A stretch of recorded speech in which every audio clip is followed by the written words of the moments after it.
And I've left it for a few days to see what the response of the One Nation leadership would be to those events. And sadly, I'm disappointed. And I find the response to the action of those One Nations officials unsatisfactory. There have been further revelations overnight also, which have led me to the position this morning, having consulted with the party organisation. I've been in touch directly with them today and overnight, because ultimately this is a decision for the party organisation. But my recommendation to them, which they're accepting, is that One Nation will be put below the Labor Party at the next election by the Liberal Party. Now, this is a decision which is based on our strong view about the sanctity of Australia's gun laws, and to ensure that at no stage that those things should ever be put at risk. And it's very important, having been the party that introduced those laws, that we ensure that they are forever protected and there can be no compromise when it comes to those issues or any trading on the issue of those gun laws. Now, I know there are many other issues that surround the One Nation party, and that has been the topic for commentary for a long period of time. But when it comes to this matter, I haven't rushed into this decision in the same way that John Howard, who I've been consulting with closely on this matter, in the same way that he indeed did not rush into this decision when he took it 20 years ago. I've followed a similar considered process. I was waiting to see what their reaction would be to those events earlier in the week, and I'm disappointed by that reaction. So I say to those One Nation voters, those who have looked to One Nation in the past, you will not find the answers there. And I think the events of this week demonstrate that once again. You're looking for national security. You're looking for a stronger economy. You're looking to ensure that Australians can work together and stay together to create a stronger nation. Well, the answer is the Liberal and National parties, and we'll be putting ourselves forward in that same way as we do at every election, and we'll be seeking their primary support, as I said on Tuesday. Minister, have you spoken to Pauline Hanson in the past 24 hours, and is there anything she can say today, because she's holding a media conference, is there anything she can say today to explain away her comments about Port Arthur? Look, that's for Pauline Hanson to say and do. It's been several days now, and the actions of those One Nation officials, and I made no comment about the actions of Pauline Hanson in relation to those issues at all. They were the behaviour of those One Nation officials. There's further revelations from these tapes, and I know that there is some commentary about the nature of that investigation and how it is done. I'm not making commentary on that either.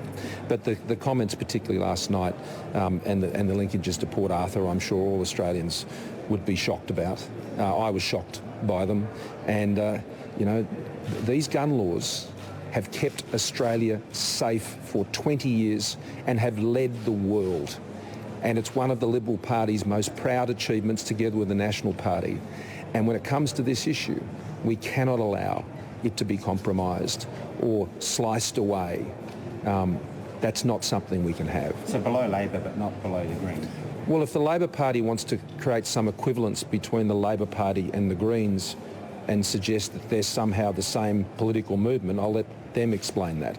That's the Labor Party. I mean, when it comes to how the ultimate tickets are determined, it's exactly as I said the other day. I mean, we have to wait till nominations close. There can be any number of parties. I mean, there's a lot of competition for who you'd put last from a lot of these parties.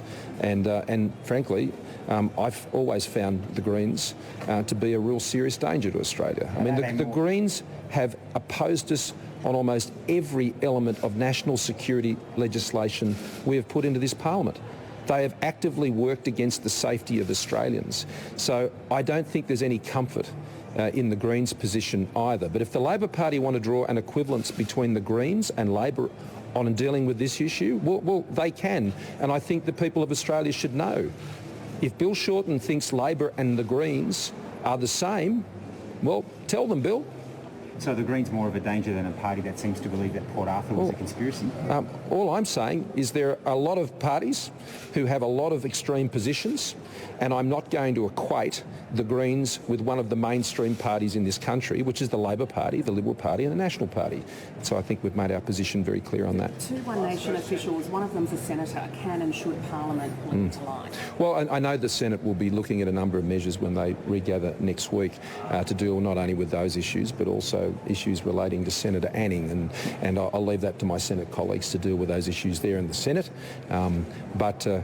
This is an issue that and a decision I have not come to lightly, in the same way that John Howard didn't all those years ago, and this is a decision I've taken in concert with the party organisation and discussing it with the federal president, state president, particularly the Queensland LNP president, who I've had discussions with this morning. What the Nationals do is a matter for them. That's a separate issue.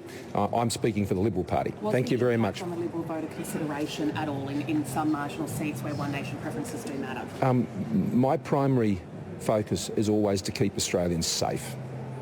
And to keep Australians safe, you need to keep your gun laws sacrosanct. And that's what I'm doing. Thank you. Okay, so that was live from Perth. The Prime Minister, Scott Morrison, saying he will be recommending to the Liberal Party organisation that One Nation be put below Labor on how to vote cards at the coming election. He says he's made that decision on the basis of concerns about One Nation and efforts to water down Australia's gun laws. He's not making any recommendation about the Greens in terms of where they are on preference cards, maintaining that the Greens are a serious danger to Australians.